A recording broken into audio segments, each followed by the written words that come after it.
Hello aspirants, this is Mohammad Alamgir. Welcome to my YouTube channel Success Horizon. Today we are discuss about Lucent 1000 plus GK question part 3. आज हम लोग class 3 से शुरू करते हैं 41 number question से। तो आप लोग देखिएगा 41 नंबर क्वेश्चन में लिखा हुआ है who gave the slogan of जय जवान जय किसान।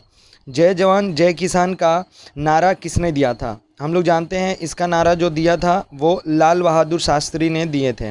लाल बहादुर शास्त्री ने जय जवान जय किसान का नारा दिए थे। सबसे पहले ये हम बता देते हैं कि लाल बहादुर शास्त्री जो थे वो हमारे सेकेंड प्राइम मिनिस्टर थे, सेकेंड पीएम ऑफ इंडिया। ठीक है, सेकेंड प्राइम मिनिस्टर थे, दूसरे प्रधानमंत्री थे हमारे। और इन्होंने ये नारा 1965 में दिया था रामलीला मैदान में।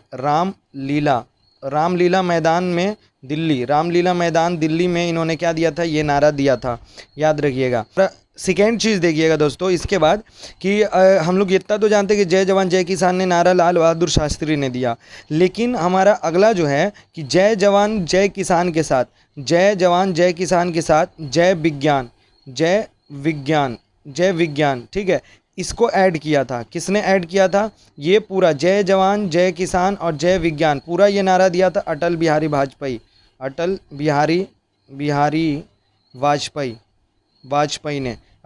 वाजपेयी ने। जब आपका याद रखिएगा, ये भी इम्पोर्टेंट है, ठीक है। इस कब दिया था अटल बिहारी वाजपेयी ने ये चीज़? 1998 में, जब पोखरान टेस्ट हुआ था, पोखरान मिशन जब टेस्ट किया गया था उसमें, उसके बाद, ठीक है, पोखरान टेस्ट के बाद जय जवान जय किसान और जय विज्ञान का नारा लाल बहादुर शास्त्री के बाद जय जवान जय किसान लाल बहादुर शास्त्री ने दिया, जय जवान जय किसान जय विज्ञान ये अटल बिहारी वाजपेयी। अगला देखिएगा 42 नंबर क्वेश्चन लिखा हुआ है who was the permanent speaker. यहाँ पे एक गलती है दोस्तों कि स्पीकर नहीं होगा, यहाँ पर आपका प्रेसिडेंट होगा, प्रेसिडेंट, ठीक है।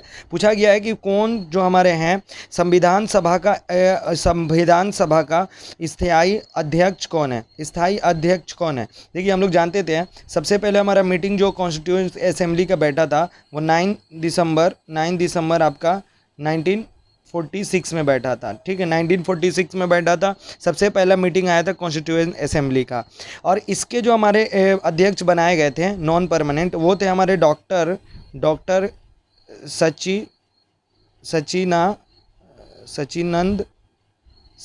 सचिनंद सिन्हा को बनाया गया था नॉन परमानेंट। हमारा 9 दिसंबर 1946 को इनको बनाया गया था प्रेसिडेंट।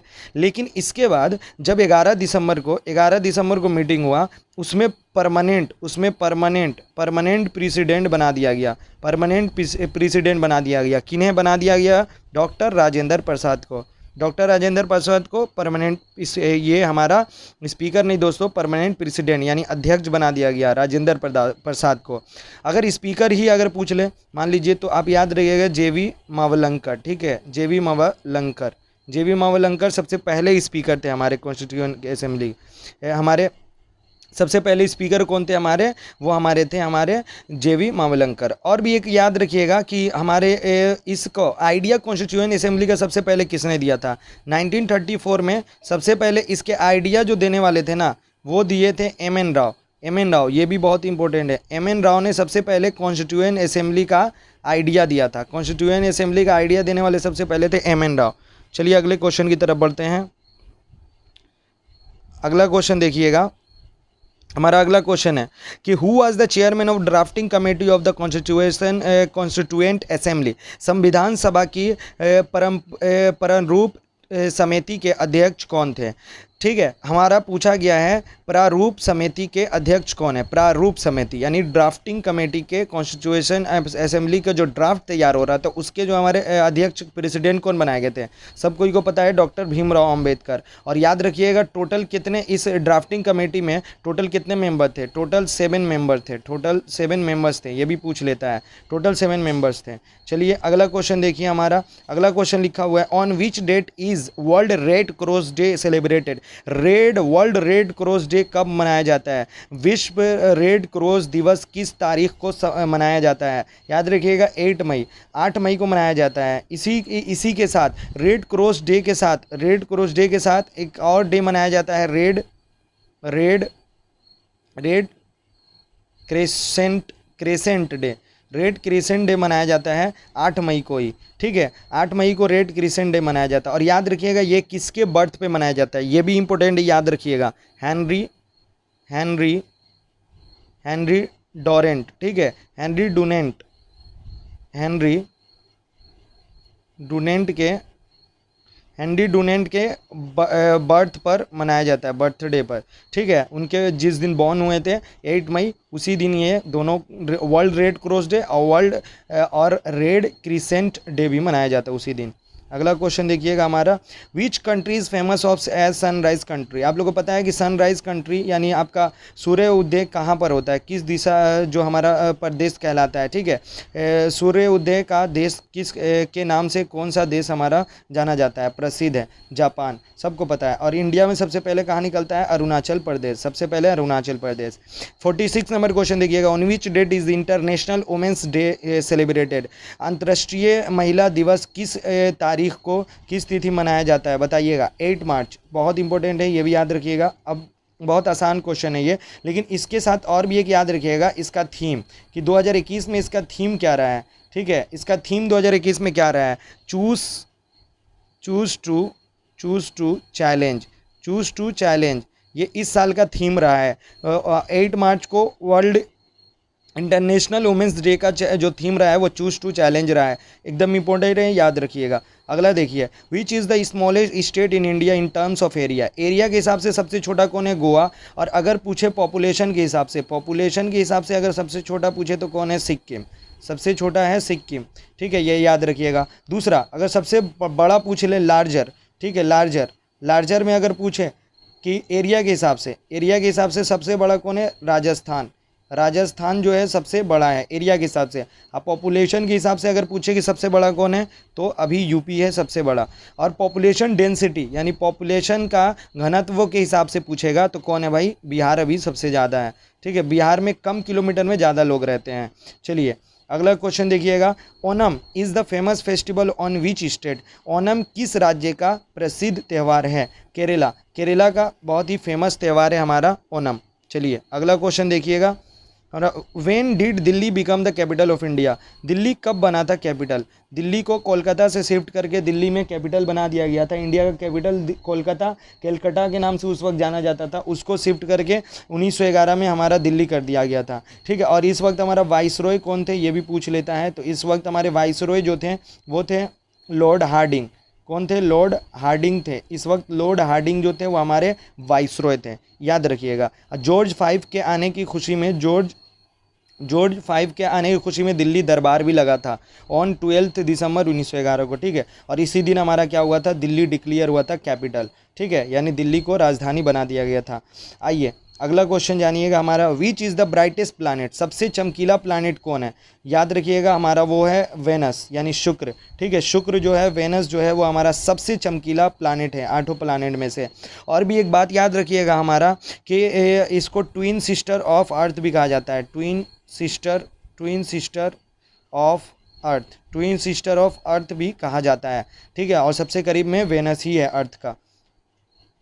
और अर्थ का तो जानते हैं कि ब्लू प्लैनेट के नाम से जाना जाएगा। चलिए अब हम लोग जो कुछ क्वेश्चन है 7-8, वो बहुत ही आसान क्वेश्चन है, बस उसको हम लोग वन लाइनर बस उसका आंसर देख लेंगे। चलिए, तो which is the national animal of India. Bharat का राष्ट्रीय पशु कौन सा है। भारत सब कोई जानता है भारत का राष्ट्रीय पशु कौन सा है, टाइगर, बाघ, ठीक है। अगला क्वेश्चन देखिएगा, which is the national bird of India. India का नेशनल बर्ड यानी इंडिया का राष्ट्रीय पक्षी कौन सी है, ठीक है, पीकॉक, मोर। बहुत आसान है ये सब। उसके बाद हमारा 53 नंबर क्वेश्चन देखिएगा, which is the national aquatic organism of India.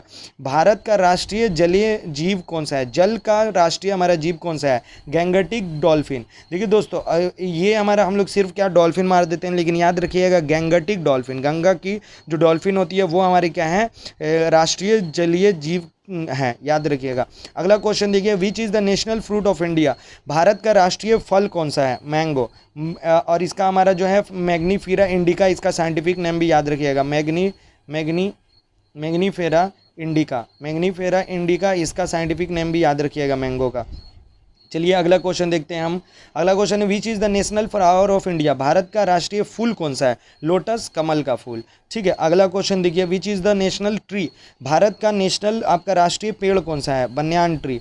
देखिए हम लोग को लगेगा ये सब आसान है, और आसान भी है तो ज़रूर कर लीजिएगा। ठीक है, बस हम ऑनलाइन एयर कर रहे हैं, आप लोग जल्दी सा देख लीजिएगा। अगर आप लोग को ऐसा महसूस होता हो कि हम लोग को देर लग रहा है, टाइम ज़्यादा जा रहा, तो आप लोग स्पीड बढ़ा सकते हैं। ठीक है, आपका वहाँ पे ऑप्शन दिया रहता है। तो विच इज़ नेशनल ट्री, आप लोग को पता है बन्यान जो है बरगद का पेड़, वो आपका राष्ट्रीय पेड़ है। ठीक है, which is the national sport of India, India का नेशनल स्पोर्ट कौन सा है? राष्ट्रीय खेल कौन सा है? हॉकी। हॉकी जो है राष्ट्रीय खेल है हमारा। ठीक है, आ जाइए। उसके बाद हमारा क्वेश्चन देखिए 58, what is the ratio between the length and breadth of the national flag of India, Bharat के राष्ट्रीय झंडे की लंबाई और चौड़ाई में अनुपात कितना होता है? देखिए सबसे पहले हम बता दें कि हमारा 3 ट्राई कलर होता है। हमारा ट्राई कलर ये तो सब कोई बहुत अच्छा से जानते होंगे। और हमारा जो बीच वाला जो ब्लू टाइप का होता है वो क्या होता है? अशोक चक्र होता है। ठीक है, अशोक चक्र होता है। और याद रखिएगा इसमें जो टोटल वो हमारा लाइंस होता है अशोक चक्र में, वो कितना होता है? 24 लाइंस होता है।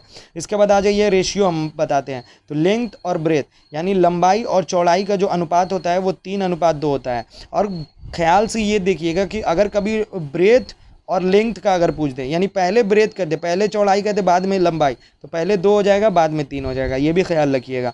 Who wrote the national anthem of India, India का नेशनल एंथम यानी राष्ट्रीय गान किसने लिखा है? रविंद्रनाथ टैगोर। सबसे पहले तो जान लीजिए नेशनल एंथम यानी राष्ट्रीय गान है कौन सा? जन गण मन। ठीक है, जन गण मन जो है हमारे क्या है? ये राष्ट्रीय गान है। ठीक है, और उसको लिखने वाले जो हैं रविंद्रनाथ टैगोर हैं हमारे। उसके बाद हमारा आ जाइए विच इज़ द, आज का आखिरी question, which is the national anthem, यहाँ पे नेशनल एंथम नहीं होगा दोस्तों, नेशनल सॉन्ग। नेशनल सॉन्ग, हमारा जो नेशनल सॉन्ग है इंडिया का वो कौन है? वो है हमारा वंदे मातरम। वो कौन सा है? वंदे मातरम हमारा इंडिया का क्या है? नेशनल सॉन्ग है। सॉन्ग, एंथम नहीं है, सॉन्ग है। और इसको जो लिखे थे वो कौन थे? और वंदे मातरम को लिखने वाले कौन है हमारे? वंदे मातरम को लिखने वाले हमारे हैं बंकिम चंद्र चटर्जी। ठीक है, चटर्जी, ये हमारे लिखे थे इसको, वंदे मातरम को। चलिए दोस्तों, तो thank you so much friends. If you learn something please subscribe my YouTube channel success horizon and share it with your friends.